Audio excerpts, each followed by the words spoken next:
আসসালামু আলাইকুম প্রিয় সাংবাদিক বৃন্দ। আমি মনিরুল ইসলাম, ঢাকা মহানগর উত্তর যুব দলের সাবেক সহ আইন বিষয়ক সম্পাদক। ঢাকা 17 আসন বিএনপি মনোনীত ধানের শীষ প্রতীকের প্রার্থী বিএনপি চেয়ারপারসন জনাব তারেক রহমানের পক্ষে আজকে ধানের শীষের প্রতীক গ্রহণ করার জন্য এসেছি। দীর্ঘ 17টি বছর বাংলাদেশের তরুণ সমাজ সহ অনেকেই ভোটে এবং ভোট দানে কেউ অংশগ্রহণ করতে পারেনি। নীরব গণতন্ত্র প্রতিষ্ঠার জন্য দীর্ঘ 17 বছর পর জনগণের কাছে একটি সুযোগ এসছে। এই সুযোগটি জনগণ সকলে কাজে লাগাবে।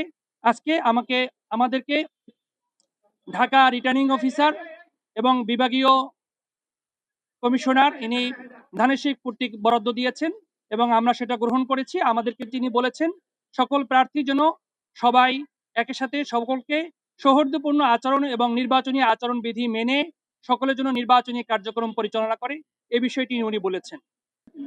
যে আমাদের এখানে মেসেজ হলো ঢাকা 17 আসনের তরুণ সমাজ থেকে শুরু করে সকলে জনাব তারেক রহমানকে ভোট দেওয়ার জন্য মুখিয়ে আছেন। আগামী 12 তারিখে তাকে ধানের শীষ প্রতীকে ভোট দিয়ে বিপুল ভোটে বিজয় করবেন ইনশাআল্লাহ।